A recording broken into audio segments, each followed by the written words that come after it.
es cierto por una cosa clave, Timoteo, tú lo acabas de decir, ¿no? ¿Por qué la derecha necesita el poder político si ya tiene el poder económico y manda más que presentándose elecciones, ¿no? Que es lo que estamos diciendo.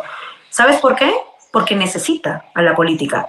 Hay un mito que dice que el neoliberalismo es la fase contemporánea del capitalismo y que lo que buscaba era eliminar el Estado.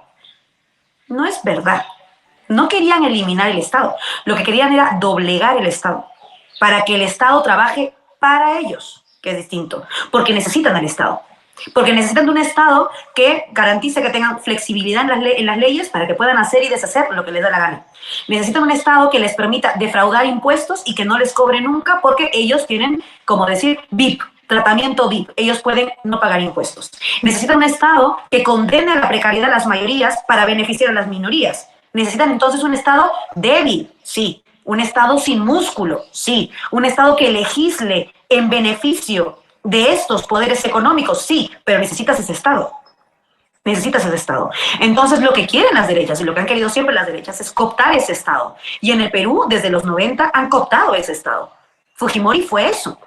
Fue la articulación del poder económico metiendo al poder económico a las políticas estatales. Y por eso es que privatizaron los servicios públicos. Es muy sencillo. Si el Estado es fuerte, el Estado puede garantizar derechos. Y si el Estado garantiza derechos, las grandes poderes económicos no pueden hacer dinerito con esos derechos. Porque si el Estado te ofrece salud gratuita de calidad, Timoteo, ¿por qué vas a pagar una clínica si puedes ir a una gratuita? Que sea buena, vas a ir a la gratuita, evidentemente. Entonces, eso no les conviene precisamente. Ellos lo que quieren es eso, que el Estado funcione muy mal para que entonces, con esta idea de que la culpa es del Estado, que es mentir, esta idea de que la culpa es del Estado, digan, hay que privatizar, como dicen ahora con Sedapal, como dicen ahora con Petroperú también, ¿no? Como funciona mal, hay que privatizar porque los privados van a funcionar mejor. ¿Cuándo un privado ha funcionado mejor? Yo te pregunto, ¿alguna clínica funciona realmente muy bien? Hemos visto cómo nos han estafado y cómo nos han maltratado hace unos años en la pandemia. Escuelas privadas. Hay muchas escuelas privadas que son una basura de educación. Una basura de educación.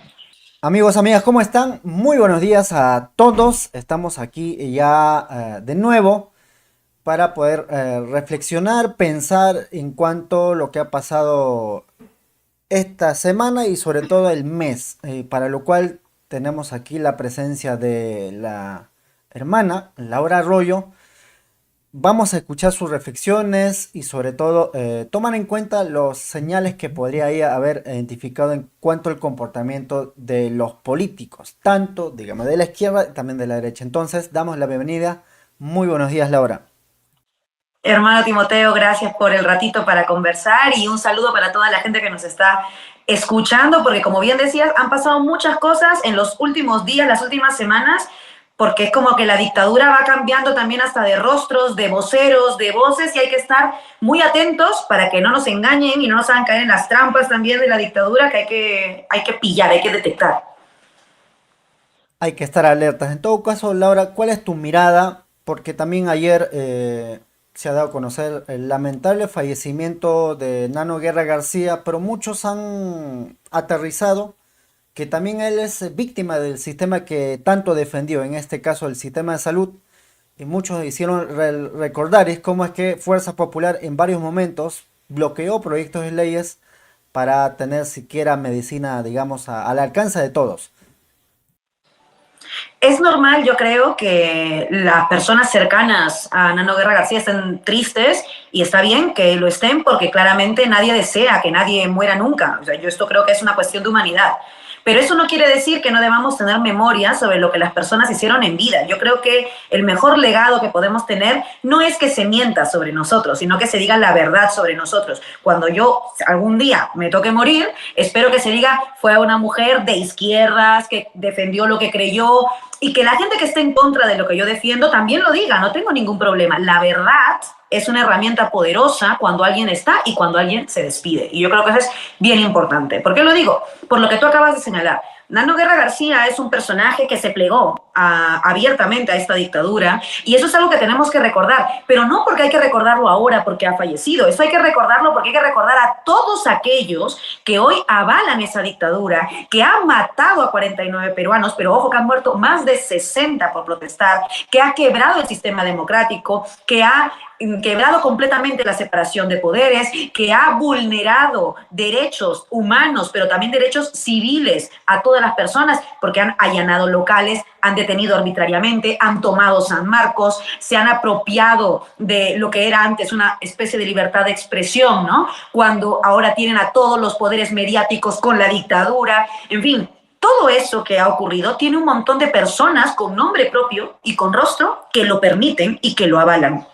Uno de ellos fue Nano Guerra García. Pero yo creo que la clave, y aquí tú has dado en el punto, es entender que a veces parece que Dina Boluarte y toda esta hidra que es la dictadura, ¿no?, quiso romper la democracia solamente porque eran dictadores. El objetivo era romper la democracia. No es verdad. El objetivo no era romper la democracia. Romper la democracia es el medio para llegar al objetivo. El objetivo es otro. El objetivo es mantener un mismo sistema económico y político, pese a que los peruanos y las peruanas votamos por transformar ese sistema. Ese es el objetivo que ellos quieren, mantener el sistema que a ellos les beneficia, que a sus empresas les da privilegios, que les permite evadir impuestos, como hace el señor López Aliaga, por citarte un caso, que le permite a las clínicas cobrarte 100.000 soles por una cama UCI, que le permite a las farmacias privadas subirte a 100 soles un Panadol, que le permite a los capitales privados aprovecharse de nuestros derechos y hacer negocio con nuestros derechos. Ese sistema es lo que ellos quieren preservar. Y para preservarlo se han dado cuenta que ya no pueden ir al domingo electoral. Porque cada vez que hay domingo electoral, votamos porque se cambie el sistema. Literalmente. Por eso se votó a Pedro Castillo, porque prometía una transformación de ese sistema. Y como los poderes no quieren que cambie ese sistema, porque están haciendo muchísimo dinero con ese sistema, decidieron romper la democracia. Se acabó la democracia. Que no vote esta gente porque vota mal, vota en contra de mis beneficios, como diría Mario Vargas Llosa, ¿no? Y votan mal, no saben votar, tenían que votar por los míos y no por ustedes. Y entonces decidieron eliminar la democracia y por eso quisieron anular votos, dijeron fraude, hicieron un golpe contra Castillo y todo lo que ya sabemos que han hecho. Ese sistema que ellos quieren mantener es el sistema que es incompatible con la vida, Timoteo. Es un sistema que mata. ¿Sabes cuándo lo vimos clarito? En la pandemia. ¿Cuántos miles de peruanos murieron? No porque el virus, nada más, porque hay gente que dice murieron de COVID. No, señores, en el Perú miles de peruanos no murieron por el COVID, murieron porque no tuvieron la oportunidad de guerrear con el COVID, porque no tenían miles de soles para pagarse una maldita cama UCI. No fue el virus, fue la desigualdad. No fue el virus, fue las clínicas privadas angurrientas que te cobraban miles y te endeudaban para que intentaras sobrevivir. No fue el virus, fue el modelo. Fue el modelo. Y ese modelo, que es incompatible con la vida, no nos golpea a Timoteo y a Laura, nada más. Ese modelo golpea a todos y a todas. Y eso es lo que le ha pasado a Nano Guerra García.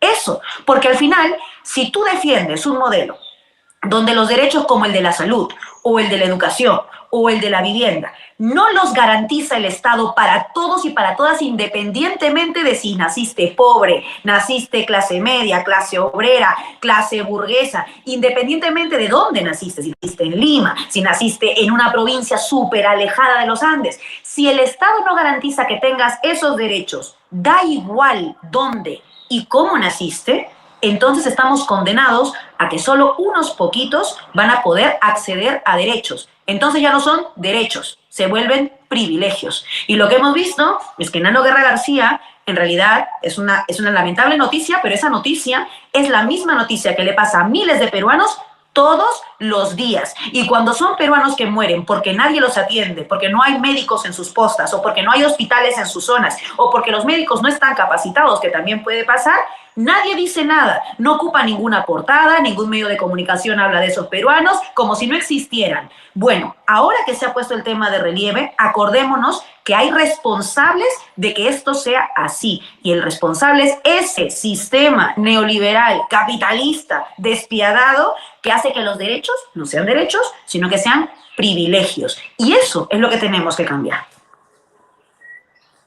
Es algo que también se ha escuchado en distintas regiones, incluso antes de la llegada del presidente, como presidente electo Pedro Castillo, en cuanto a la exigencia por mejor calidad de salud, educación y también otros tipos de eh, necesidades básicas que podemos cubrir de forma colectiva.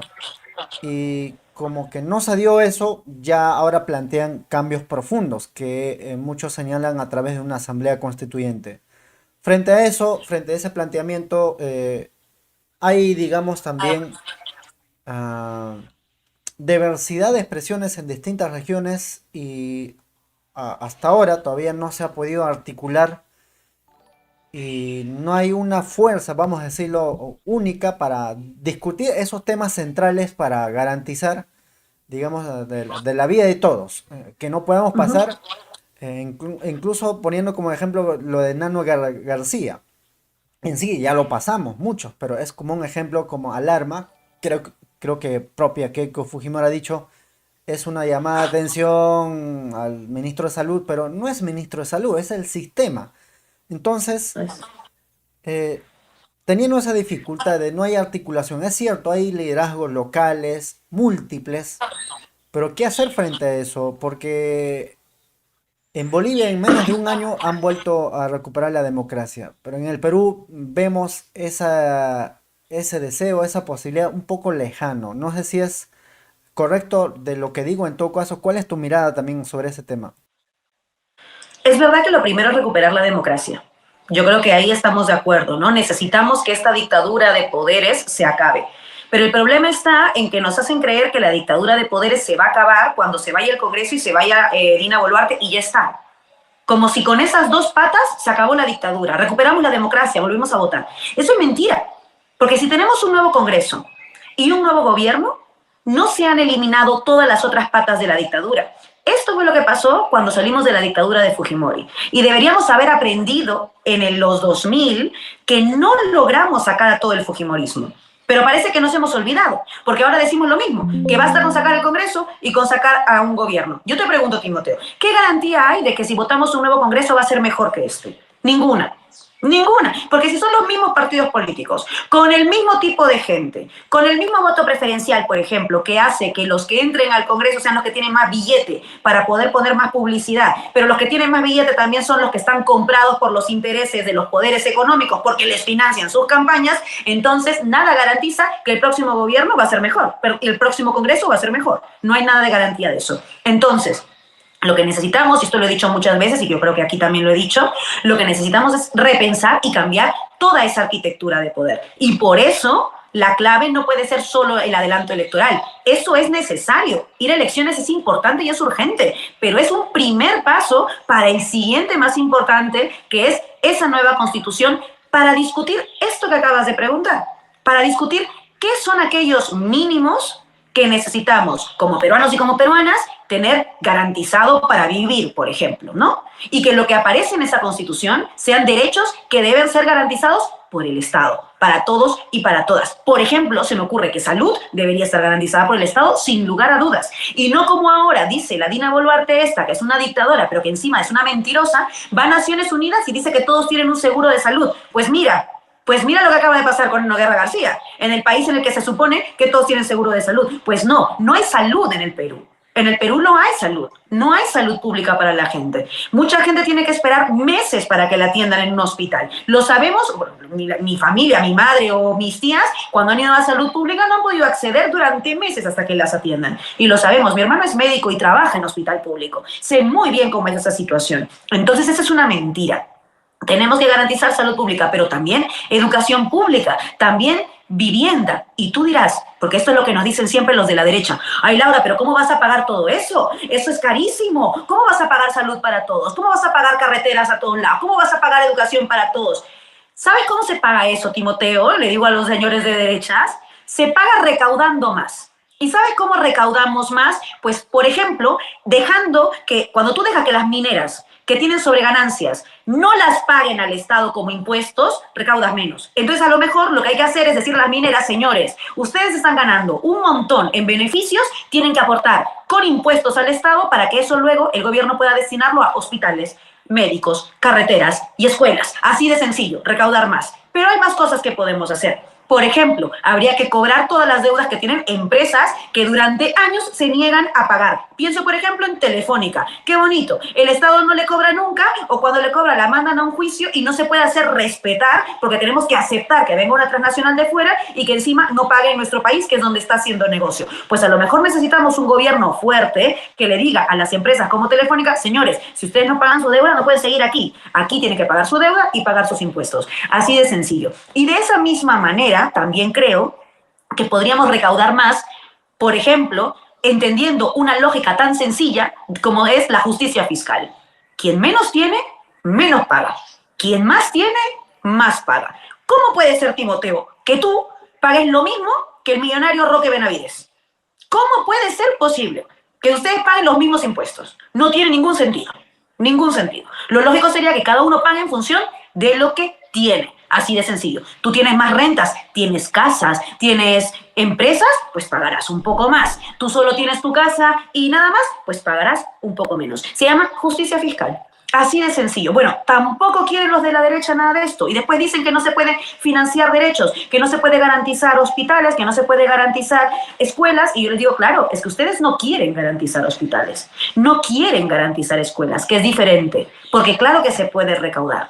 Claro que se puede recaudar más. Y entonces yo creo que esas son las cosas que tenemos que discutir en una asamblea constituyente, donde habrá gente que esté de acuerdo con lo que yo digo y habrá gente que esté muy en contra. Que yo no entiendo por qué la derecha está asustada con una asamblea constituyente. Si ellos también pueden tener a sus representantes en la asamblea constituyente. Seguro que habrá asambleístas de derechas, algunos incluso de extrema derecha. Te apuesto que habrá, como en el Congreso ahora estamos viendo ahí a la gente de Tudela, Caber y todos estos. Pues que se postulen y que estén en una asamblea constituyente, que debatan sus argumentos y que democráticamente ganen los que tienen mayoría y pierdan los que tienen minoría. Pero ellos se niegan a tener ese debate porque en el fondo saben que ellos solo son el 15% del país.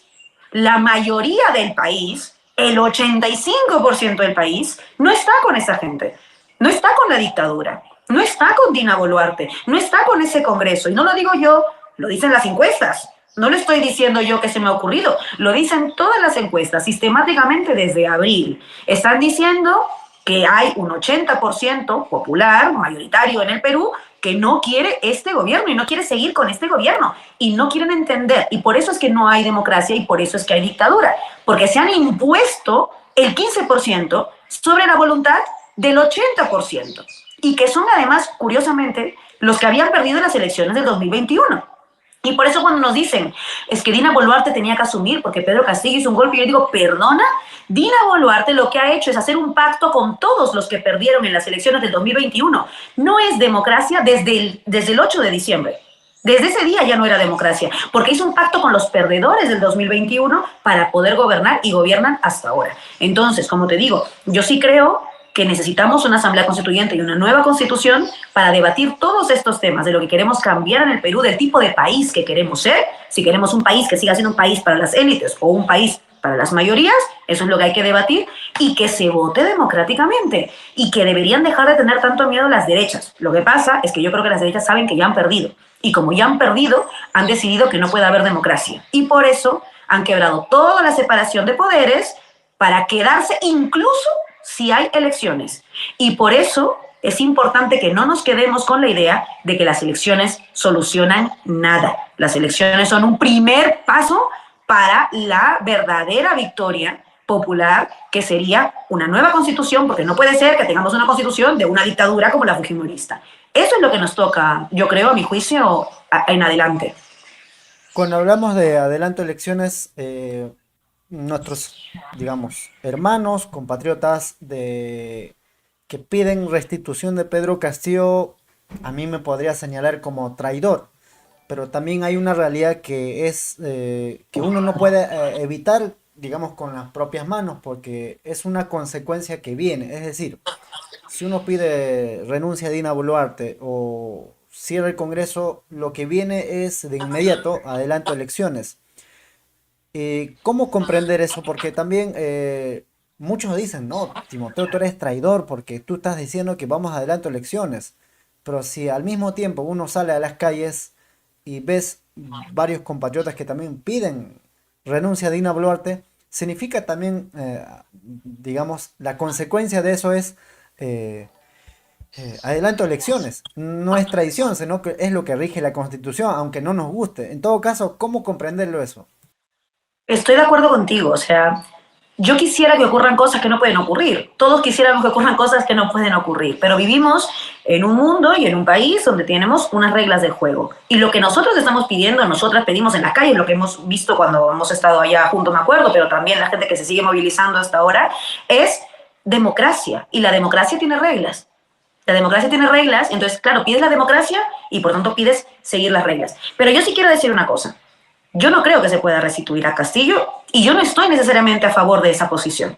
Yo estoy de acuerdo con la libertad de Castillo y la defiendo desde el primer momento. Siempre he estado de acuerdo con la libertad de Castillo. Me parece de vergüenza que desde las izquierdas no se pida la libertad de Castillo. Me parece de vergüenza que prefieran discutir sobre lo que podría pasar con Alberto Fujimori, pero son incapaces de decir que Pedro Castillo debería estar en su casa enfrentando a su proceso judicial. De vergüenza, me parece. Asquerosas, me parecen las izquierdas cuando se ponen en ese plan clasista porque no les gusta mucho Castillo. Estoy en contra de esas izquierdas. Pero respecto a la restitución, y yo ahí sí estoy de acuerdo contigo, creo que no es viable. No es viable, entre otras cosas, no solo por las reglas, como bien señalaba, sino creo que no es viable porque los poderes jamás lo van a permitir. Creo que también esa es la clave, porque te guste más o menos, me guste a mí más o me guste menos, Pedro Castillo sigue siendo la gran pesadilla de los poderes. Pedro Castillo sigue siendo tal vez el único líder en este momento en el Perú que puede congregar un porcentaje que se movilizaría con él, el único. Y yo no estoy diciendo que a mí eso me guste, lo que estoy diciendo es que eso es así.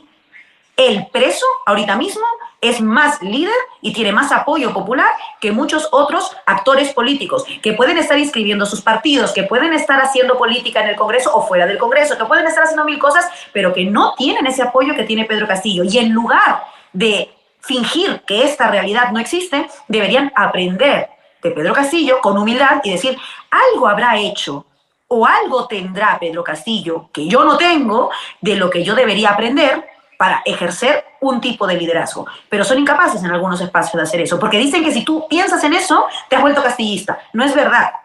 Yo puedo ser opositora a la gestión de Castillo, de hecho yo fui muy crítica con muchas de las cosas durante su gobierno, pero eso no me volvía una golpista, eso no me volvía alguien que quería sacar a Castillo como de lugar, ni me volvió una vacadora, sino que planteaba pues que no estaba de acuerdo con algunas cosas. Pero eso no quiere decir que no entienda que Castillo sigue siendo un líder potente, tal vez el más potente ahora todavía en el Perú, y que por eso no lo van a dejar volver.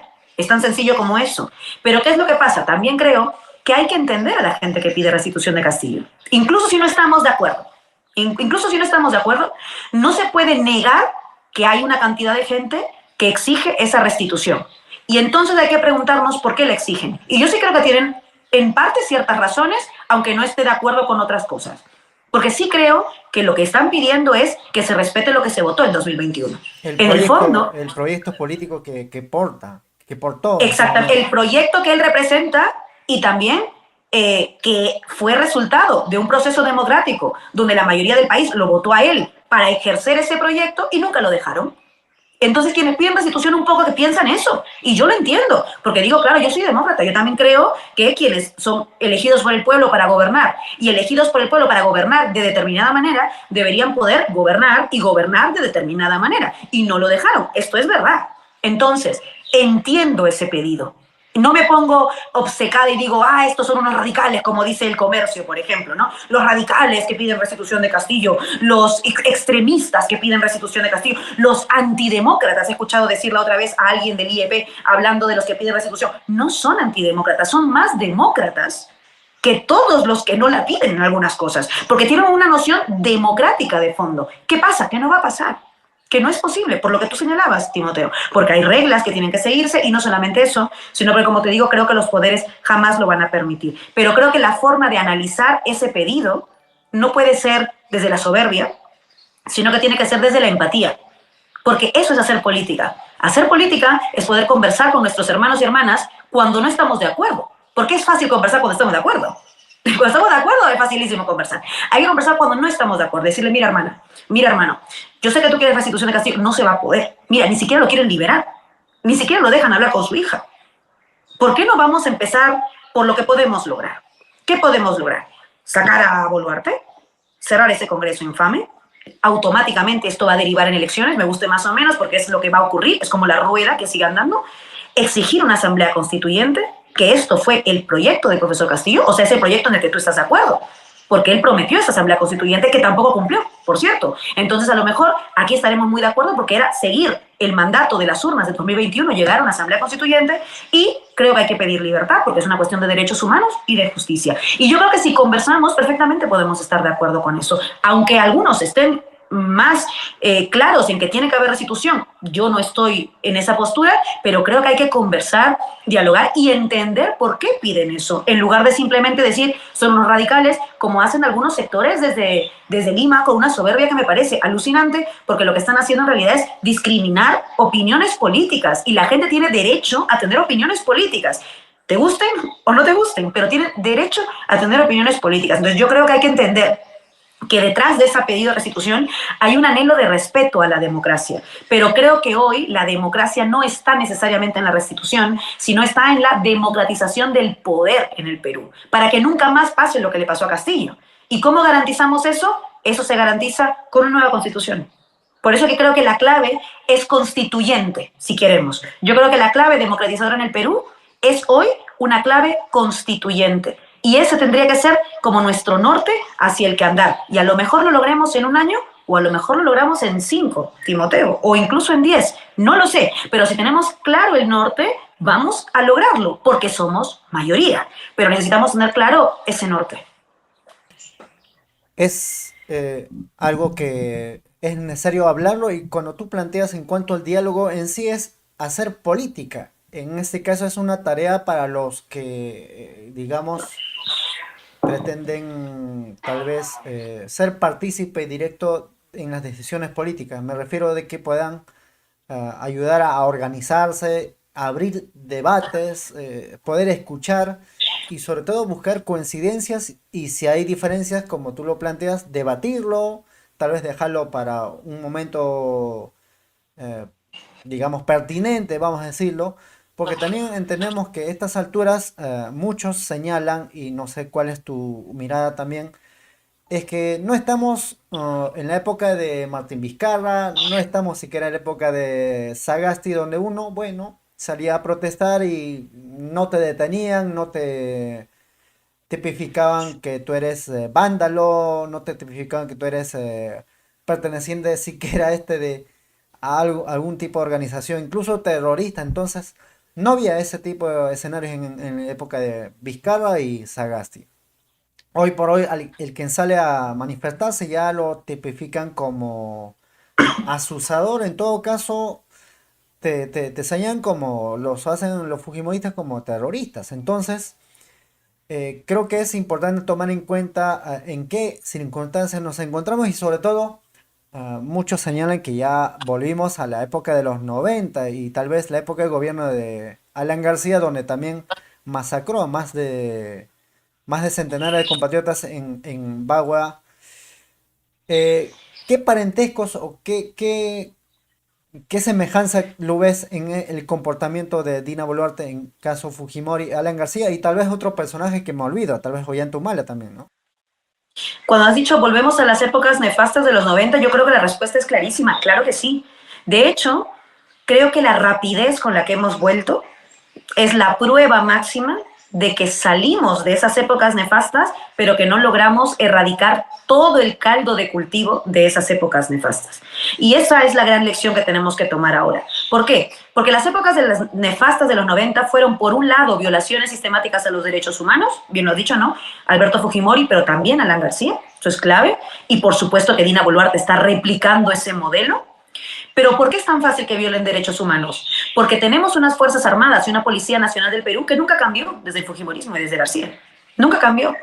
Siempre tuvo un talante autoritario y nunca hubo una reforma del sector castrense ni hubo una democratización de la Policía Nacional del Perú. Si no hay democracia en esas instituciones, basta con que entre un dictador o un autoritario al poder para que las utilice y que sigan su camino. Ese es el error, que no sacamos al fujimorismo ni al fujimontesinismo de las instituciones castrenses, de las instituciones del monopolio de la fuerza, si queremos, ¿no? La policía y las Fuerzas Armadas. Y por eso es que vuelven rápidamente en los 90. Pero no solamente es la policía y las Fuerzas Armadas, porque no solo hubo violaciones a los derechos humanos. En los 90 también vimos cómo se acabó del todo la separación de poderes. Y la separación de poderes no es un fetiche, no es que a mí me guste que los poderes estén separados porque sí, es que necesitamos que los poderes estén separados para que haya un balance. Es como una balanza. No puede ser que el Poder Judicial esté con el poder de gobierno porque entonces nunca va a fiscalizar al gobierno, ¿no? Entonces necesitamos que estén separados. Del mismo modo, cuando hablo de poderes, tampoco puede ser que el poder económico esté con el gobierno, porque tampoco va a haber un contrapeso, sino que el poder económico se va a volver el vocero económico del gobierno en lugar de hacerle un contrapeso cuando el gobierno haga económicamente las cosas mal. Necesitamos un poder mediático, medios de comunicación que no estén en contubernio con el gobierno, porque si están en contubernio con el gobierno, van a hablar solo propaganda del gobierno, bondades del gobierno y no van a contar lo que de verdad está haciendo el gobierno. Pues todo eso pasó en los 90 y todo eso está pasando ahora. Por eso yo digo que la dictadura actual es una dictadura de poderes, que es como una hidra. ¿Te acuerdas que hemos hablado de esto? De muchas cabezas, donde todas las cabezas tienen un solo fin: mantener viva a la hidra, mantener vivo al ser viviente que es la hidra. Entonces tienes a la Patricia Benavides, que es la representante, digamos, de la cabeza judicial de la hidra, trabajando para la hidra, que es esta dictadura. Tienes al Grupo El Comercio y a todos los satélites del Grupo El Comercio trabajando para la hidra. O sea, como una cabeza también de la hidra en los medios de comunicación. Tienes al poder económico y el poder empresarial, que esta semana ha hablado mucho, por cierto. Hace tan solo creo que 2 semanas habló el presidente del CADE, el señor Correa, que no solamente terruqueó a la gente, que ya es bastante, terruqueó a los que estaban manifestándose, que ya es asqueroso ver que un empresario que no conoce en lo absoluto el país en el que trabaja pueda terruquear, que por cierto el terruqueo es un delito. O sea, no se debería poder decir que cualquiera es terruco solo por manifestarse. Pues bueno, este señor con tantísimo poder, que es el presidente de una conferencia de ejecutivos en el Perú, de empresarios en el Perú, de la élite empresarial del Perú, ha terruqueado sin ningún problema. Pero yo diría que lo más importante que Correa dijo no era solo el terruqueo. Lo más interesante que dijo en esa entrevista, que yo le he visto completa, es que dijo que con Dina Boluarte estábamos mejor que con Castillo, porque con Dina Boluarte se podía hablar. Eso fue lo que... Con Dina Boluarte se puede hablar. Con Pedro Castillo no se podía ni hablar. Con Dina Boluarte hay cierta estabilidad precaria. Con Pedro Castillo, no. Todo era terrible, todo era muy malo, todo era no sé qué. Y entonces yo me pregunto, Timoteo, si en realidad el señor Correa no estaba haciendo un poco sincericidio, suicidándose de tanta sinceridad, porque básicamente lo que estaba diciendo es que los empresarios quieren un presidente con el que directamente puedan emplear sus posiciones de poder. No es que con Pedro Castillo no podían hablar porque Pedro Castillo era sordo. No podían hablar con Castillo porque a lo mejor Castillo no tenía o no compartía el mismo proyecto que estos empresarios. Y claramente lo que ha quedado en evidencia cuando ha dicho eso es que los empresarios en el Perú tienen más poder que el presidente. Los empresarios en el Perú tienen más poder que cualquier congresista en el Perú. Ponte a pensar, ¿quién tiene más poder? ¿Un escaño que es un voto en el Congreso? ¿O todos los empresarios que además también tienen todos sus altavoces en los medios de comunicación, tienen a sus propios jueces en el sistema judicial, pueden comprarse incluso a los congresistas si quieren que salga alguna ley? ¿Quién tiene más poder? Los empresarios, mucho más que el presidente. ¿Lo demostraron con Castillo o no? La pregunta es, ¿por qué en una democracia quienes no se presentan a elecciones pueden mandar más que quienes sí se presentan a elecciones? Eso es lo que está mal. Y lamentablemente eso es lo que está pasando y el señor Correa lo dejó clarísimo en esa entrevista cuando dijo que estábamos mejor con Dina Boluarte. ¿Quién está mejor con Dina Boluarte? Ellos. Los empresarios están mejor con Dina Boluarte. Claro, el señor Correa está muy contento con Dina Boluarte, mucho mejor con Dina Boluarte que con Castillo, por supuesto, porque eso es lo que les interesa. Entonces la hidra opera así. Todas las cabezas operan para mantener esta dictadura. Y el señor Correa también dijo que estaba en contra del adelanto electoral, porque dijo que ¿qué podía salir en un adelanto electoral? ¿Cómo podemos garantizar que vaya a salir alguien mejor? Dijo. No necesariamente, así que cuidado. ¿Qué es lo que te está diciendo? Que van a mantener a Dina Boluarte porque no quieren que vuelva a salir otro Castillo. Te lo están diciendo clarito. Y entonces en este escenario, por supuesto que hemos vuelto a los 90, pero yo diría que redoblado, todavía peor, porque ahora el contubernio de todos los poderes es más claro. Es todavía más claro. Con Fujimori había un triángulo muy evidente entre Montesinos, Fujimori y Dionisio Romero, que representaba el poder empresarial y económico del Perú. Yo creo que ahora hemos visto que está todo unido. Por ejemplo, en la dictadura fujimorista, el Grupo del Comercio fue muy importante para acabar con la dictadura. Bueno, tenían Canal N, y Canal N fue un medio que de hecho estuvo en contra de la dictadura y sacó investigaciones contra la dictadura. Hoy Canal N es el portavoz del gobierno dictatorial de Dina Boluarte. Tienes a un sujeto que te ruquea todos los días a las 8 de la noche en Canal N.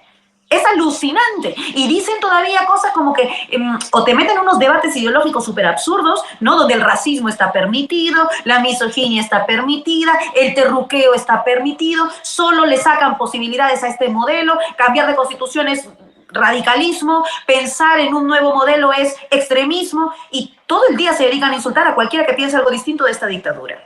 Entonces creo que ahora es evidente que es una situación todavía peor a la de los 90 en ese sentido, en que los poderes ahora sí que todos están en coro, en sintonía, están todos pero súper bien afinados y engrasados para el mismo fin. Frente a eso, solo nos queda el poder popular, claramente. Porque hemos visto este contubernio esta semana entre las declaraciones del sujeto este del CADE, Correa, pero también Alberto Tarola en Perumín, yendo a decir su discurso cualquiera y recibiendo el aplauso de todo el auditorio. ¿Qué es lo que te están diciendo? Que los poderes están más juntos que nunca. Y entonces lo que nos toca es enfrentar esa hidra de poderes, y la única forma de enfrentarla es con más poder popular. Y por eso me alegra que gente que no marchara en diciembre hoy esté marchando por fin. Que gente que en diciembre decía, Laura, no la llames dictadura. Gente que me dijo en marzo, Laura, no la llames dictadura. Yo dije, oye, hay 60 muertos. Y me decían, eres un poco exagerada, me decían. Bueno, esa gente que en ese momento me decía, no es un régimen dictatorial, no es una dictadura, no se puede decir todo esto, hoy, por fin, están diciendo que, uy, sí que eres un régimen dictatorial ahora, sí que es una dictadura, ahora sí me preocupa que la Junta Nacional de Justicia, pues muy bien, se han dado cuenta, han despertado, qué bueno que hayan despertado, Timoteo. Lo primero que voy a decir, que bienvenidos al bastión democrático, bienvenidos aquí donde hemos estado algunos desde diciembre, bienvenidos, porque los necesitamos. Porque necesitamos a todos, porque si no, no vamos a vencer esta hidra. Pero entonces ahora lo que toca es que si tenemos a más gente también, necesitamos un poco más de peso. Necesitamos construir ese consenso democrático de otra manera. Tú me preguntabas, me acuerdo antes de empezar la entrevista, un poco por los liderazgos. Hay liderazgos locales, hay liderazgos plurales, diría yo.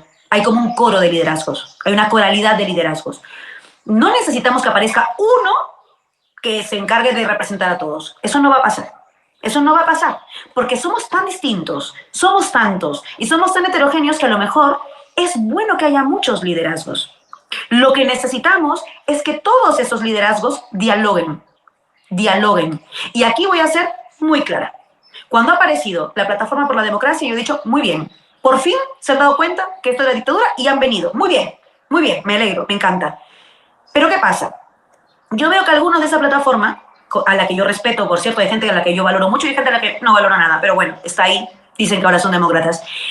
Dicen que necesitamos unirnos desde Pedro Cateriano hasta no sé dónde.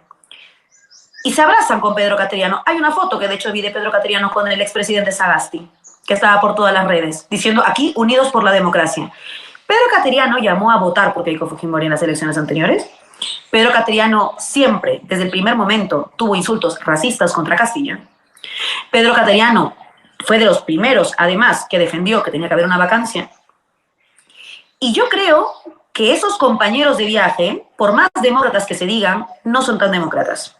Pero si tú te quieres abrazar con ellos, allá tú. Venga, abrázate. No te voy a decir que no te abraces con quien quieras. Lo que no entiendo es por qué Sagasti, por ejemplo, se puede abrazar con Cateriano y es incapaz de abrazarse con alguien que pide libertad a Castillo.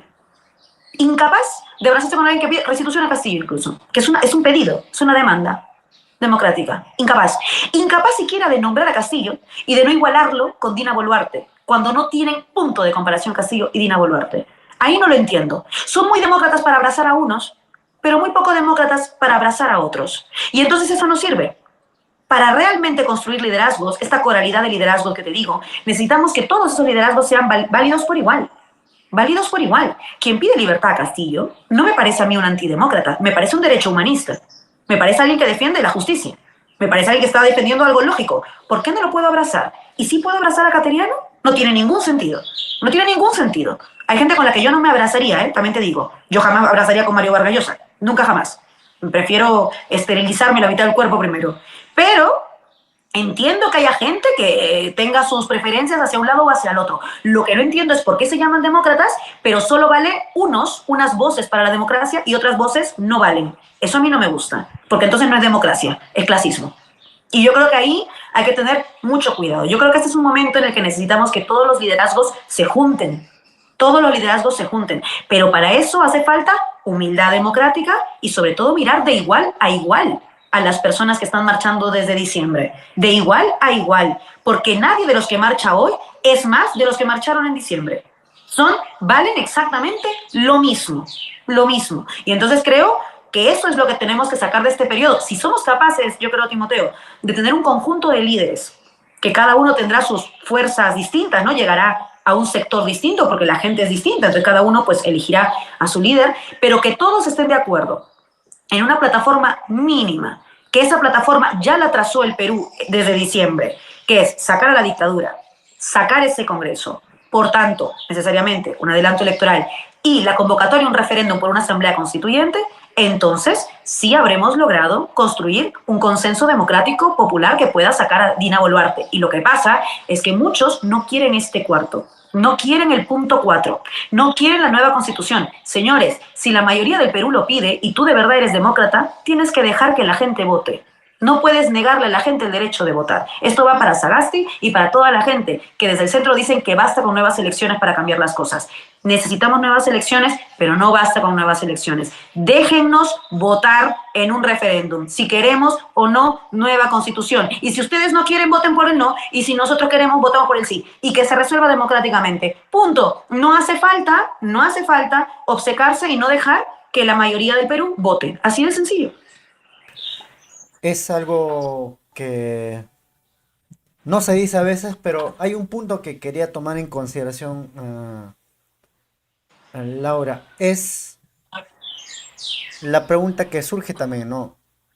Planteamiento que todo eso me parece positivo, yo lo asumo en buena parte, pero también hay una parte donde uno identifica ya, digamos, el comportamiento furioso, digamos, de la derecha encabezada por el Fujimorismo, que no le importa derechos humanos a estas alturas, incluso quieren retirarse de organismos de CIDH, incluso han querido expulsar al representante de la ONU, declaran persona no grata al presidente de México cuando los critica su comportamiento político, a Petro igual, al presidente de Bolivia, en este caso Luis Arce también.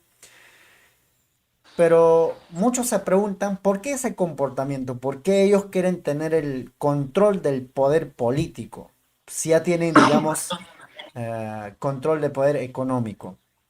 Y algunos, como don Héctor Béjar, de alguna u otra manera también en la época de Pedro Castillo decían que la derecha está furiosa porque hay varias concesiones mineras que no están, digamos, del gobierno para facilitarles, porque implicaría, en primer lugar, repetirse en cuanto a la contaminación al medio ambiente y sobre todo la deforestación, varios lugares, incluso en la parte de la selva. Es decir, hoy por hoy de la derecha entiende que es necesario tener control político para garantizar y renovar nuevos contratos. ¿Qué tan cierto se acerca esa afirmación?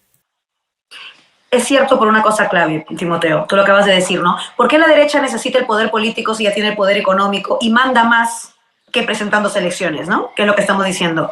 ¿Sabes por qué? Porque necesita a la política. Hay un mito que dice que el neoliberalismo es la fase contemporánea del capitalismo y que lo que buscaba era eliminar el Estado. No es verdad. No querían eliminar el Estado. Lo que querían era doblegar el Estado para que el Estado trabaje para ellos, que es distinto, porque necesitan al Estado. Porque necesitan de un Estado que garantice que tengan flexibilidad en las leyes para que puedan hacer y deshacer lo que les da la gana. Necesitan un Estado que les permita defraudar impuestos y que no les cobre nunca porque ellos tienen, como decir, VIP, tratamiento VIP. Ellos pueden no pagar impuestos. Necesitan un Estado que condene a la precariedad a las mayorías para beneficiar a las minorías. Necesitan entonces un Estado débil, sí. Un Estado sin músculo, sí. Un Estado que legisle en beneficio de estos poderes económicos, sí, pero necesitas ese Estado. Necesitas ese Estado. Entonces, lo que quieren las derechas y lo que han querido siempre las derechas es cooptar ese Estado. Y en el Perú, desde los 90, han cooptado ese Estado. Fujimori fue eso. Fue la articulación del poder económico metiendo al poder económico a las políticas estatales. Y por eso es que privatizaron los servicios públicos. Es muy sencillo. Si el Estado es fuerte, el Estado puede garantizar derechos. Y si el Estado garantiza derechos, las grandes poderes económicos no pueden hacer dinerito con esos derechos. Porque si el Estado te ofrece salud gratuita, de calidad, Timoteo, ¿por qué vas a pagar una clínica si puedes ir a una gratuita? Que sea buena, vas a ir a la gratuita, evidentemente. Entonces, eso no les conviene precisamente. Ellos lo que quieren es eso, que el Estado funcione muy mal para que entonces, con esta idea de que la culpa es del Estado, que es mentir, esta idea de que la culpa es del Estado, digan, hay que privatizar, como dicen ahora con Sedapal, como dicen ahora con Petroperú también, ¿no? Como funciona mal hay que privatizar porque los privados van a funcionar mejor. ¿Cuándo un privado ha funcionado mejor? Yo te pregunto, ¿alguna clínica funciona realmente muy bien? Hemos visto cómo nos han estafado y cómo nos han maltratado hace unos años en la pandemia. Escuelas privadas. Hay muchas escuelas privadas que son una basura de educación. Una basura de educación. Justamente, Y Laura, universidades también privadas. un paréntesis en esa parte en cuanto a la educación. Pongo como ejemplo porque es algo, digamos, vivido y casi, digamos, trágico. Yo tengo un tío que viene de, digamos, a provincia, de mi comunidad. A su hijo lo matriculó en un colegio X, que era, digamos, de renombre. Y él confiado porque él escuchaba, digamos, no solamente escuchaba, le daban premio a su hijo. Cartón, que es el primer lugar, está siempre el mejor, digamos, el estudiante. Y resulta que con esa confianza va a postular a la universidad pública, en este caso San Marcos, y no ha podido llegar siquiera al promedio, a mitad de lo que se exige. Entonces, mi tío dijo en así, en términos, digamos, de lamento, me han estafado. Claro. Y no les falta razón. Ahí están las No. universidades y han vuelto a hacer lo mismo para que la calidad de educación esté peor. Exactamente. Exactamente, Timoteo, lo que tú has dicho es el truco. O sea, ¿por qué tenemos universidades basura, colegios basura y clínicas estafadoras, en realidad? Porque eso es lo que han hecho, han estafado y han matado a la gente. O sea, básicamente han lucrado con la miseria de la gente, con la desesperación de la gente durante la pandemia. Pues ¿por qué? Esos son privados. Esos son privados, no son públicos. Cuando dicen todo lo público es malo, todo lo privado es bueno, yo digo, a ver, dime qué privados son buenos. Porque así como hay algunos privados buenos, hay muchísimos privados malos, del mismo modo que hay muchos estatales buenos y algunos estatales malos. O sea, que no me vengan con el cuento de que siempre es mejor lo privado. Esa mentalidad que se instaló con el neoliberalismo en los 90 es precisamente lo que ahora, lo que tú acabas de señalar, quiere precisamente la derecha. Porque la derecha defiende un modelo donde quieren seguir lucrando con las cosas, lucrando con nuestros derechos como salud, como educación, como vivienda, lucrando con nuestros recursos naturales. Lo que pasa con nuestro agua, nuestro mar, nuestro oro, nuestro litio, nuestro cobre, eso también quieren lucrar. Porque claro, si tuviéramos empresas estatales que pudieran generar otro tipo de modelo productivo, donde lo que se extrae de nuestros recursos se quedara en el Perú porque son nuestros y se pudiera luego invertir en mejorar, pues como te digo, ¿no? Salud, educación, vivienda, etcétera, sería otra la historia, seríamos realmente soberanos sobre nuestros recursos. Pero no, lo que hemos visto es, por ejemplo, cómo tantas transnacionales mineras lo que hacen es llevarse de nuestro territorio nuestros recursos, lucrar con eso, dejar contaminadísima la zona, que esto también se dice muy poco y por tanto la destrozan completamente. ¿Cuántas personas tienen que migrar de esas zonas porque ya no son habitables? Mira lo que ha pasado con La Oroya, la ciudad más contaminada del mundo. Encima lucran con todo eso, lo dejan depredado todo y se van fuera. Ni siquiera pagan las sobreganancias en el Perú. Ni siquiera las pagan en el Perú. Entonces, lo que busca la derecha y la extrema derecha, porque yo ahora mismo no veo mucha diferencia, yo creo que en el Perú ya solo hay extrema derecha en este momento y que nos está gobernando la extrema derecha en este momento, defienden ese modelo. donde puedan seguir depredando. Y para eso necesitan un Estado que lo permita. Un Estado que les permita depredar lo que no es de ellos, lo que es de todos y de todas. Y yo creo que esa es la clave. Y frente a eso hay resistencia popular. Me encanta que estés poniendo este vídeo porque eso es lo que hemos visto estos días, ¿no? O sea, frente a eso ha habido siempre resistencia popular. El Baguazo fue una resistencia popular en contra de un gobierno como el del García, que llamaban perros del hortelano a quienes estaban defendiendo sus territorios. Y murió gente por eso. No lo olvidemos. Conga fue la expresión de una movilización popular que no quería que importara más el oro que el agua y la vida. Esto lo hemos visto miles de veces, está pasando todos los años en los conflictos socioambientales. Y Dina Boluarte defiende el mismo modelo, pero más recrudecido todavía, porque ella sí que ha hincado la rodilla, totalmente está arrodillada y doblegada al poder económico que defiende esto.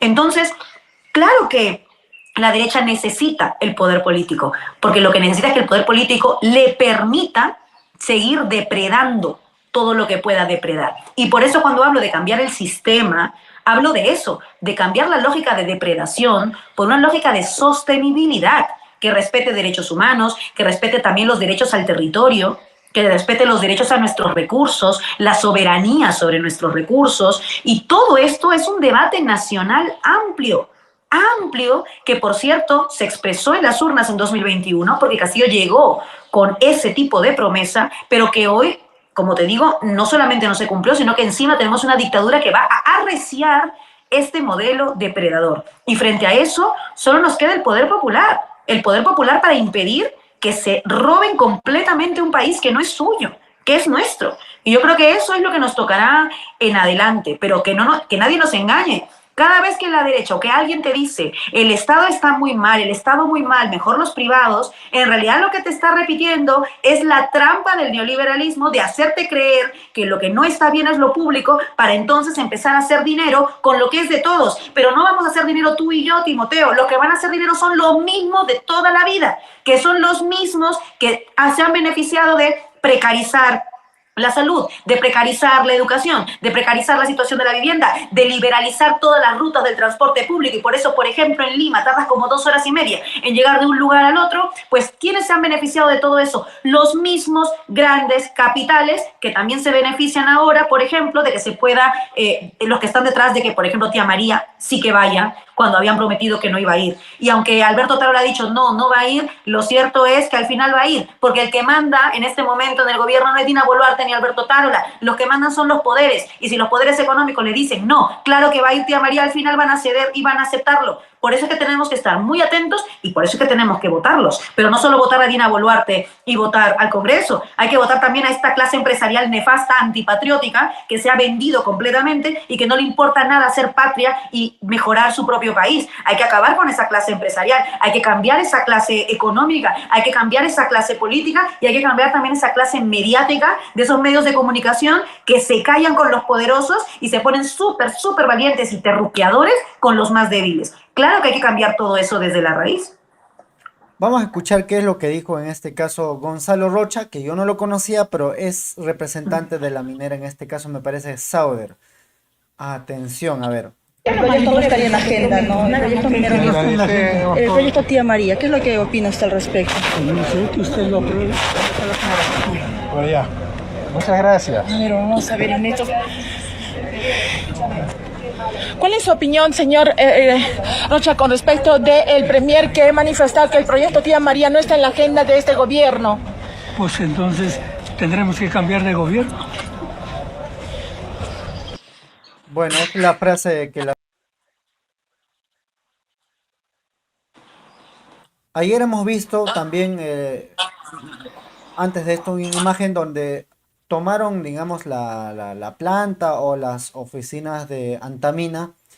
Muchos habrán dicho de que otra vez los revoltosos, pero resulta que comunidades aledaños a la minera Antamina lo que exigían es que cumpla con el acuerdo que habían firmado la minera, es decir, se habían comprometido hace 10 años de, construir una buena infraestructura en colegios, carreteras, y resulta que no la han cumplido, entonces han tomado la Antamina. Y ahora vemos, en este caso, al señor González Rocha, en Perú-Min, que fue Otarola también a decir que no le temblará la mano para controlar las protestas, como asumiendo lo que es lo que hizo en meses anteriores. En todo caso, ¿qué señal o qué es lo que nos está diciendo el señor? Porque ha dicho, ¿no? Si es que no va tía María, entonces el gobierno tendrá que ser cambiado. Es que esto que acabas de poner, Timoteo, para mí es alucinante. O sea, esto es lo más importante. Tenemos a un empresario, por cierto, un empresario de una transnacional minera nuevamente, que lo que dice primero es que admite que son ellos los que cambian de gobierno, cuando les da la gana. Ha dicho, tendremos que cambiar de gobierno. Lo ha dicho clarito. Lo que ha dicho es que en el Perú los empresarios, cuando ven que sus empresas dejan de ser beneficiadas por el sistema, por el modelo, por el gobierno de turno, lo cambian. Lo cambian. Lo que ha dicho el señor González Rocha es, soy un golpista, abiertamente, sin ningún rubor, porque se sabe impune. Porque se sabe impune y porque sabe que tiene ese poder. Y nuevamente, lo que vemos es que hay empresarios en el Perú, hay poderes en el Perú que no se presentan a elecciones y tienen mucho más poder que quienes sí se presentan a elecciones. Eso es lo que estamos viendo, una evidencia palpable. Lo que ha hecho el señor González Rocha en realidad es demostrar algo que venimos diciendo muchísimo y que ahora queda, como digo, patente, ¿no? Y luego lo que comentabas de quienes han tomado las instalaciones, ¿no? De este espacio minero. Claro, los llaman revoltosos, los llaman radicales, los llaman vándalos, pero ¿por qué los revoltosos, los radicales y los vándalos son los que piden que se cumpla con la palabra? No entiendo. ¿Por qué ellos son los revoltosos? No son los revoltosos, más bien, los mentirosos esos que se comprometen hace 10 años a brindar determinadas infraestructuras, determinados beneficios, determinada logística y no cumplen durante 10 años. ¿Quiénes son los revoltosos de verdad? ¿Quiénes son los revoltosos?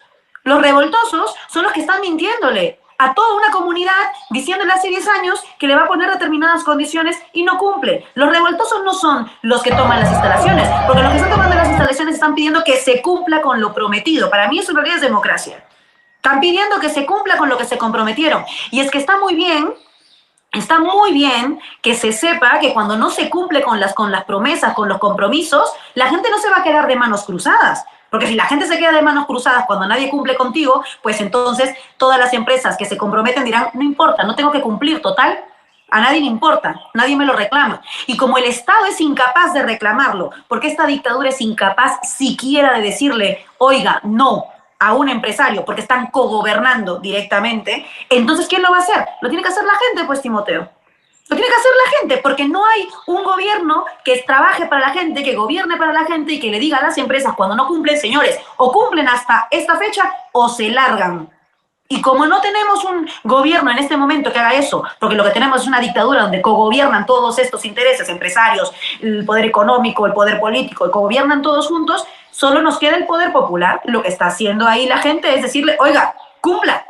Es lo que está haciendo, oiga usted, cumpla. Está haciendo la gente lo que debería hacer el gobierno. Así de sencillo, así de sencillo. Y entonces también hay que acabar un poco con este discurso que a mí me parece nefasto, este discurso que escuchamos además mucho también en el grupo de comercio, por supuesto, y en toda la derecha, ¿no? De, ay, la violencia está mala, venga de donde venga, te dicen, no, no hay que tomar nada, no hay que movilizarse, solo pacífico todo, lava tu banderita y nada más. Ese discurso nefasto es antipolítico totalmente. Totalmente. Dime, ¿qué derecho en nuestra vida hemos conseguido en nuestra historia que no haya sido con lucha popular? Ni un solo derecho. ¿Tú crees que alguna vez un patrón dijo, ay, sí, vamos a hacer que los trabajadores solo trabajen 8 horas porque pobrecitos tienen que descansar? No, hubo muertos por conseguir la jornada de 8 horas. Muchísimos muertos. ¿O cómo crees que las mujeres conseguimos el derecho a voto? Porque un día los hombres dijeron, ay, sí, hay que dejarlas votar, son tan buenas las mujeres. No, hubo miles de muertas por un derecho para que pudiéramos votar en igualdad de condiciones que los hombres. Los grandes derechos en la historia se han ganado con la lucha popular. Se han ganado con la lucha popular, así de sencillo. Y ahora cuando nos dicen, no, la violencia es mala, venga de donde venga, se olvidan de que la violencia no es solamente, cuando dicen esto de la violencia, tomar una instalación, como si una instalación fuera igual de violento que dispararle a una persona. No es lo mismo. No es lo mismo. Una pared de cemento no vale lo mismo que una vida. Tenemos que dejar de decir esa mentira. En el Perú, una dictadura ha matado a 49 personas. 49 personas las han matado, vidas humanas. No es lo mismo que tomar un aeropuerto, que es una instalación. No es lo mismo. Que se dejen de decir muy mal los vándalos y también muy mal las Fuerzas Armadas. No, no, no, no, no, no. No. No es lo mismo dispararle en la nuca a una persona, como hemos visto que ha pasado en Ayacucho, en esa masacre, que tomar un aeropuerto. Nunca va a ser lo mismo un objeto que una persona. Es el colmo que hay que tener que decirlo. Pero además, yo pienso, por ejemplo, cuando lo del Baguazo, ¿te acuerdas? Que eran las gentes que estaban ocupando la carretera y decían, uy, estos vándalos ocupan la carretera. Está muy mal ocupar la carretera porque eso es violencia. ¿No es más violencia que durante 6 meses el gobierno nunca escuchara lo que decían las comunidades en Bago Grande? Eso es violencia. Violencia estatal es que nunca se escucha a una gente solamente porque vive en la Amazonía o porque vive en provincias en la sierra. Eso es violencia. Violencia no es tomar una carretera. Toman la carretera como último recurso, porque si no la toman, el Estado nunca los escucha. Entonces, ¿la violencia de dónde viene? ¿Del que toma la carretera para que lo escuchen o del que no escuchó durante 6 meses? ¿Quién es el violento? Y yo creo que eso es lo que tenemos que preguntarnos cada vez que nos digan la violencia muy mal, venga de donde venga, porque estoy cansada de ese discurso que hace equidistancia entre quienes defienden la vida, quienes defienden la democracia, quienes defienden los territorios y quienes defienden que las cosas se cumplan, como está ocurriendo en las imágenes que estamos viendo, y quienes solo defienden que todo se mantenga exactamente igual. No podemos hacer equidistancia entre los que perpetran violencia y los que sufren violencia. No podemos hacer esa equidistancia. Y tal vez una de las lecciones de todo este proceso que hemos vivido y que estamos viviendo en el Perú después de lo que ocurrió con Castillo es darnos cuenta que hay una élite en el Perú que está dispuesta a matar, si hay que matar, a acabar con la vida, si hay que acabar con la vida de cualquiera, a disparar, a tomar instalaciones como la Universidad de San Marcos, a allanar locales, a apresar a gente sin pruebas, a abrirle procesos judiciales a gente solamente por opinar distinto. No les importa nada con tal de mantener sus privilegios. No se puede hacer equidistancia entre esas personas y quienes están defendiendo la democracia en el Perú. Un punto que también podemos agregar en cuanto a la contaminación al mar peruano, ¿no? En la costa de Repsol, y hasta ahora nadie asume responsabilidades y vayamos qué impacto ha tenido y sobre todo cuántas personas han sido, digamos, afectados directamente y hasta ahora no hay justicia. Y cuando seguramente de acá a un tiempo van a salir a las calles, seguramente señalarán que ellos son vándalos, terroristas, como siempre han acostumbrado para justificar y no asumir las responsabilidades. Totalmente, totalmente de acuerdo. Ya veremos de aquí a unos años, nos han destrozado el mar, para comenzar. Son miles de familias damnificadas, pero es todo un país que se ha quedado sin una parte de su mar, porque se ha quedado contaminado. Y esa empresa nefasta, que es una empresa española, y yo no me canso de decirlo, porque al vivir en España siento que tengo esa responsabilidad, y lo he dicho aquí en televisión un montón de veces, que es una empresa española, es de vergüenza que encima se lave la cara financiando la selección peruana de fútbol. Y esto es responsabilidad directa también de la Federación de Fútbol en el Perú, que le haya permitido a una empresa como esta, asquerosa, lavarse la cara financiando nuestra selección peruana. Pero hemos visto cómo nuestra selección se utiliza para los fines más asquerosos. Me acuerdo hasta ahora cómo obligaron a algunos jugadores, y otros lo hicieron a voluntad, que me parece peor todavía, a apoyar a Keiko Fujimori en la campaña. Nunca me voy a olvidar, poniéndose la camiseta en contra de Pedro Castillo en una elección que tenía que ser democrática. Eso también es asqueroso. Y hoy vuelven a hacer otra cosa asquerosa al volver a ultrajar la camiseta, primero dándosela a una dictadora que tiene las manos manchadas de sangre como Dina Boluarte, y segundo, al permitir que Repsol, que ha destrozado la vida de miles de pescadores que estaban trabajando y que dependen del mar para comer y vivir y subsistir, le permitamos encima lavarse las manos a esa empresa asquerosa y decir ya está todo resuelto, mira, financiamos la selección de fútbol. Entonces, por eso es que necesitamos también, y perdónenme que siempre vuelva al mismo tema, pero por eso es que necesitamos nuevamente la nueva Constitución, porque a lo mejor lo que tenemos que hacer es garantizar que cuando las empresas cometen determinados tipos de delitos o de faltas como la que está ocurriendo ahora con Repsol, por más que sea transnacional y por más que tenga mucho dinero, quede muy claro que ese es un delito ambiental y que cuando un delito ambiental existe, tiene que haber una sanción ejemplar, y eso tendría que estar sentado en nuestra Constitución como un pacto social, para que entonces quede muy claro que cualquier empresa que se le ocurra hacer lo que hizo Repsol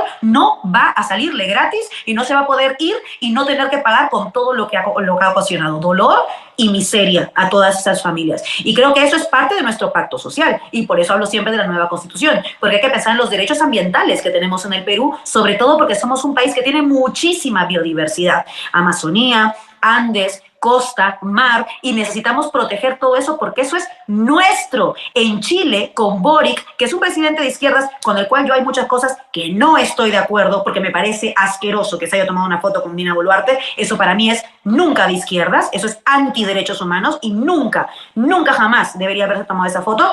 Hasta Boric, hasta una persona así, imagínate lo que te estoy diciendo, está iniciando todo un proceso para que el litio tenga que tener una empresa público-privada, pero pública, con mayoritaria presencia estatal, para investigar primero y luego utilizar este recurso en Chile, en el Chile de Boric.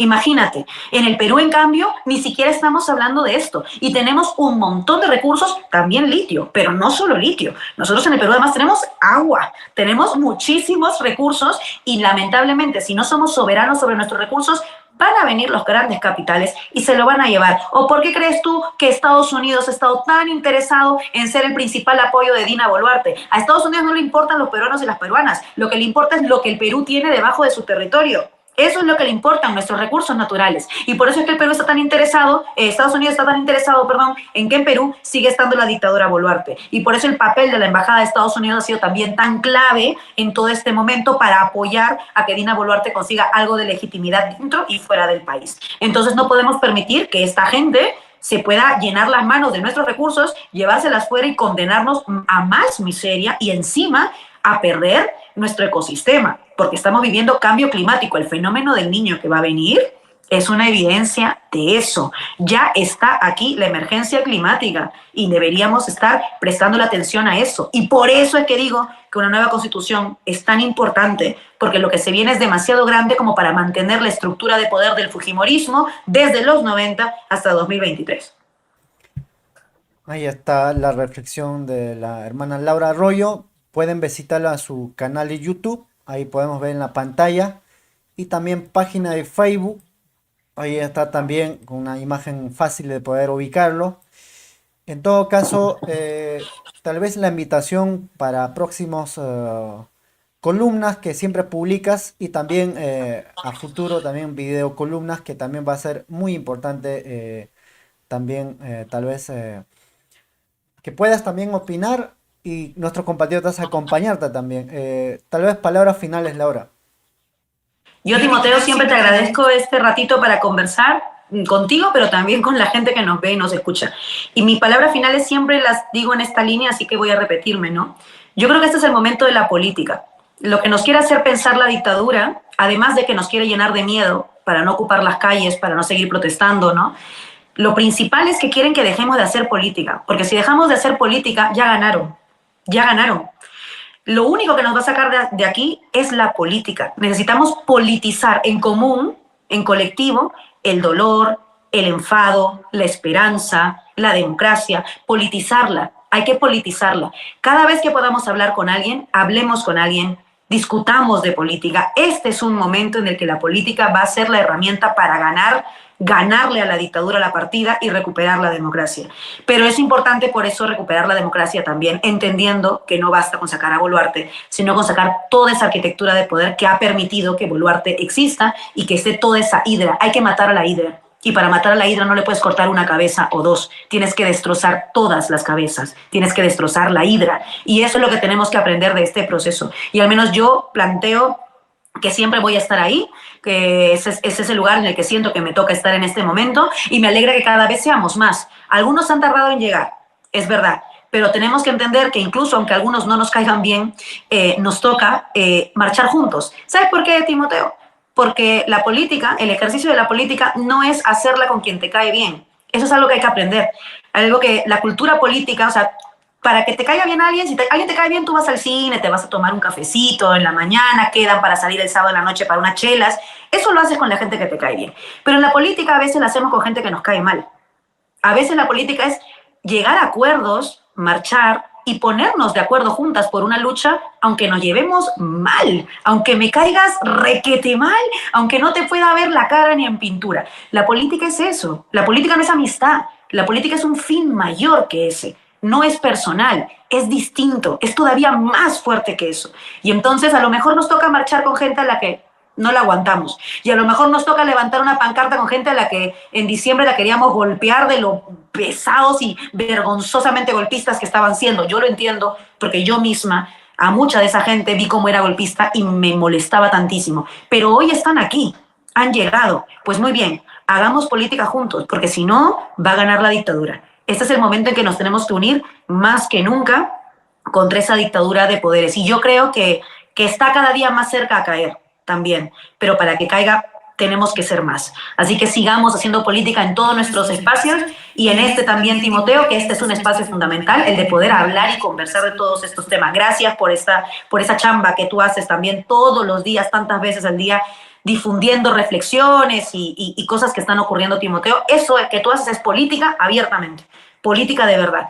Y así que nada, nos invito a seguir haciendo política y a seguir debatiendo y reflexionando, que esa es la única forma de recuperar lo que nos han quitado. Hay un punto, Laura, me olvidaba que tal vez nos olvidamos. En cuanto muchos se preguntan, ¿no? Porque también ha habido diferencia. Es la defensa de Junta Nacional de Justicia. ¿Por qué defender a Junta Nacional de Justicia, como tú lo señalas, a pesar que hay diferencias porque no han actuado a tiempo en cuanto a fiscalizar a la fiscal de la Nación? A ver, yo creo que está muy bien que se defienda la Junta Nacional de Justicia porque obviamente se busca defender una separación de poderes ahí, yo estoy de acuerdo con eso. Lo que creo es que hay alguna gente que encuentra que las instituciones son más importantes que algunas vidas también, y yo no estoy de acuerdo con eso. Yo me acuerdo, no sé si tú también, cuando cerraron el LUM, esto debe haber sido por mayo, creo, por ahí, sí, por abril, no recuerdo, me hicieron una entrevista en La República donde me preguntaban por el LUM, y yo lo dije muy claramente y dije, el LUM es solo una acción más en una cadena de acciones de censura de la dictadura. No puede ser que haya gente a la que le importe más el cierre del LUM que 60 muertos. Del mismo modo que ahora, cuando lo de la Junta Nacional de Justicia ha salido gente nueva, me parece una buena noticia que haya gente que quiera defender las instituciones y defender la institucionalidad. Pero sí les haría una invitación a estas personas que recién salieron cuando lo de la Junta Nacional de Justicia, a que entiendan que no hay ninguna institucionalidad que defender si no defiendes la democracia plena.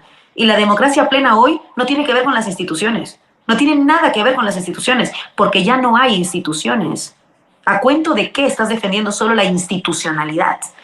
Los que tienen razón, las que tienen razón, son quienes han marchado desde diciembre, porque no marchan por instituciones, marchan por democratizar el Perú. Es mucho más importante, porque no hay ninguna institución cuando no hay democracia. Entonces, ¿por qué estamos defendiendo solo las instituciones? Hay que defender la democratización del poder, de la arquitectura de poder en el Perú. Eso es lo que toca. Y dentro de eso está la Junta Nacional de Justicia, está la Defensoría del Pueblo, está el lugar de la memoria, está el Congreso de la República. Dentro de eso están también las instituciones, pero hay más que las instituciones. Esta visión institucionalista de la política es muy parecida a la visión tecnocrática de la política, ¿no? Donde básicamente un técnico no es un político. Un buen técnico solo es técnico, solo resuelve cosas técnicas, como si dirigir un país fuera cocinar una receta en la cocina, como si basta con 2 de sal, 1 de pimienta, un poquito de perejil y una papa en el agua. No es así la política, no necesitamos técnicos, necesitamos políticos. Los ministerios son lugares políticos, el gobierno es lugar político, el Congreso es un lugar político, necesitamos representación política y por eso cuando solamente se enfocan en los tecnócratas, en realidad están destrozando la política, están entrando en un discurso apolítico. Eso es el gran legado y la herencia de Fujimori. Del mismo modo que los que se llaman demócratas solo porque defienden las instituciones, también son apolíticos, porque lo que nos están diciendo es que lo importante en una democracia es que las instituciones funcionen. Y no, señores, lo importante en una democracia es que haya igualdad, que todos y todas tengamos los mismos derechos y la misma capacidad y posibilidad de llegar a puestos de poder. Que todos y todas tengamos derechos garantizados, pero también la posibilidad de hacer política. Hacer política, Timoteo, es un derecho. Y por eso, cuando hablamos de democracia, no hablamos de instituciones. Hablamos de algo mucho más grande, de igualdad, de pluralidad, de libertad, de igualdad, como decía, pero entre todos y todas de verdad. No solamente entre unas élites que se rotan entre ellas en las instituciones. Eso tampoco es democracia, señores, seas de izquierda o de derecha. Si solo estás tú y tu gente y tus amigos y tu argolla siempre ocupando los puestos de poder, eso tampoco es democracia, señores. Eso tampoco es democracia. ¿Cuántos indígenas hemos tenido en la Junta Nacional de Justicia? ¿Cuántos indígenas hemos tenido en el Congreso de la República? ¿Cómo los han tratado cuando han llegado al Congreso de la República? No nos olvidemos de María Sumire, de Hilaria Supa. ¿Cómo las trató Marta Hildebrand en el Congreso? ¿Cómo las violentó todos los días? Pedro Castillo, incluso él. ¿Cómo fue violentado desde el primer día? Claro que no hay democracia porque no hay igualdad. Lo importante no son las instituciones nada más. Esa es una carita de la moneda, menos que una cara de la moneda. Es un cuarto de una cara de la moneda. La democracia tiene que ver con todos y todas. Tiene que ver con esa igualdad y, como digo, el derecho a hacer política. Entonces, yo lo que le diría a estas personas es, está muy bien que quieran defender la institucionalidad, pero para defender la institucionalidad, lo primero es defender la democracia. Y la democracia hoy no viene de la mano de la defensa institucional de un edificio o de su libertad o independencia de poderes. Lo verdaderamente importante hoy en la democracia es la defensa, la recuperación y el acabar con esa arquitectura de poder nefasta. Eso es lo que tenemos que defender todos y todas en las calles. Yo creo que cada día más gente se está dando cuenta, pero por eso no hay que caer en esas trampas ni del tecnocratismo, ni de la institucionalidad como si fuera lo único que significa la democracia, porque como digo, lo más importante en este momento es la política, y la política es mucho más amplia que solamente las instituciones. Hay un punto que tal vez voy a tratar de también que sea breve, es cuando yo escucho en cuanto a la defensa de la Junta Nacional de Justicia. La explicación que puede escuchar dicen de la siguiente manera: mira, si toman Junta Nacional de Justicia, saben ustedes, de ahí se eligen fiscales, jueces, miembros del Jurado Nacional de Elecciones, de la RANIEC. Si es que lo toman ahora los golpistas, vamos a decirlo, es que ya estamos fregados. Ni siquiera cuando vayamos a una elección vamos a tener mínimo confianza en cuanto a participar libremente en una elección. Entonces, ¿qué de justificación es válido? O en todo caso, ¿cómo lo consideras tú? Porque la advertencia no estaría lejos de la verdad, en caso mío. No, No sé por supuesto. cómo lo definirías. Por supuesto. Cada paso que da la dictadura es un paso para mantenerse para siempre. Da igual si es con Dina Boluarte a la cabeza o con cualquier otro. Lo que han hecho cuando han acabado con la democracia, que ya era una democracia limitada y precaria, que ya no era una democracia plena, eso también hay que decirlo, no era una democracia plena desde los 90, o sea que no era una democracia plena, esto es muy importante decirlo, pero obviamente cada paso que da la dictadura nos garantiza de alguna manera que ellos se van a quedar. Sea como sea, ya sea vulnerando los órganos para que ninguna elección vuelva a ser limpia, ¿no? Para que nunca se pueda garantizar que realmente el voto popular gane, sino que ganen ellos y los que sean sus candidatos y los que sean sus proyectos y sus planes de gobierno, o ya sea también con lo que ya han hecho, por cierto, que es destrozar la separación de poderes. Por supuesto que este es un paso más, y cada paso más que dan es un paso peligroso, alarmante, que destroza nuevamente la democracia. Pero ¿qué pasa? Que no es que ahora en este paso recién se vuelve dictadura. Es que es dictadura desde el 8 de diciembre. Ese es el tema. Que no es que cada paso que da ahora recién nos hacen ver que es una dictadura y que esto es una dictadura. No. Es una cadena de acciones dictatoriales que empiezan el 8 de diciembre cuando asume ilegítimamente Dina Boluarte la presidencia en un pacto con los poderes. Desde ahí es dictadura. Obviamente, una dictadura no va a hacer medidas positivas para el pueblo. Una dictadura no va a hacer medidas democráticas para el pueblo. Una dictadura que además todos los poderes dejaron de dormir y se murieron de miedo cuando ganó Pedro Castillo, obviamente no quieren volver a tener miedo, pues. Y como no quieren volver a tener miedo, tienen que ocuparlo todo para que nunca más un Castillo pueda llegar al gobierno. Cuando digo un Castillo me refiero a cualquiera que se le ocurra plantear un cambio, una transformación y peor aún cumplirlo, imagínate. Y ganar encima con el voto popular. Entonces lo que quieren es garantizar no volver a tener ese miedo. Bueno, yo les diría a esos poderes que el miedo ha cambiado de bando. Ahora los que tienen miedo son ellos. Antes lo que teníamos miedo éramos nosotros. Teníamos miedo de no llegar a fin de mes. Teníamos miedo de no saber cómo pagar el colegio de nuestro hijo. Teníamos miedo de no saber si mi mamá se enfermaba, si le iba a poder pagar una clínica. Teníamos miedo de no saber si íbamos a llegar al trabajo o si íbamos a tener trabajo. Teníamos miedo de que nos despidan y que no nos pagaran nada porque no habían derechos laborales, como todavía no hay derechos laborales en el Perú. Teníamos miedo de subir una combi a ver si no era una combi asesina y si íbamos a llegar vivos y encima cuántas horas íbamos a pasar en la combi. Siempre hemos tenido miedo los mismos. Hoy el miedo cambió de bando. El miedo lo tienen ellos, que no quieren que volvamos a ganar y que podamos transformar el país. Bueno, pues muy bien, que no puedan dormir.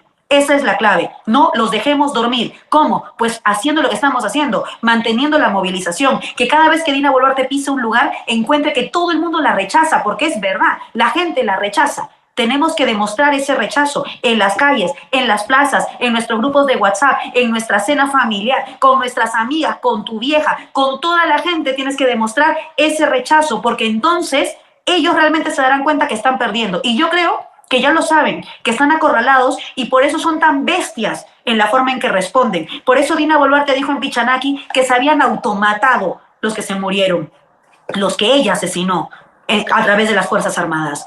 Porque en el fondo están desesperados y están acorralados. Y entonces lo que hay que hacer es mantener esa capacidad de hacer que sigan teniendo miedo para que así se vayan rápido. Pero sobre todo, Timoteo, no perder el norte. El norte, como digo, no es las elecciones. Ese es el primer paso. Yo diría que ese es como decir el nortecito, si quieres. Esa es la puertita hay que abrir esa puerta, es necesaria, pero no es el norte. El norte tiene que ser una nueva constitución que permita cambiar esa arquitectura de poder. De lo contrario, habremos sacado a Boluarte y habremos sacado al Congreso, pero vendrá cualquiera que volverá a despertar a la hidra.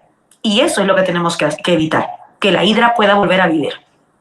Ahí está, de alguna otra manera, justificando más allá del bien del mal. Es decir, tenemos que apuntar el camino más largo, que hemos podido ver muchas diferencias también, pero finalmente lo que depende de nosotros es ver de qué manera abrimos esa puerta, ¿no? Una puerta a un nuevo Estado que podríamos construir nosotros a través de una asamblea constituyente. Un fuerte abrazo, Laura. Hermano, gracias por la invitación y nos seguimos hablando pronto. Como siempre decimos, Tupanán Chiscama. Nos vemos, compatriotas. Un fuerte abrazo también para todos.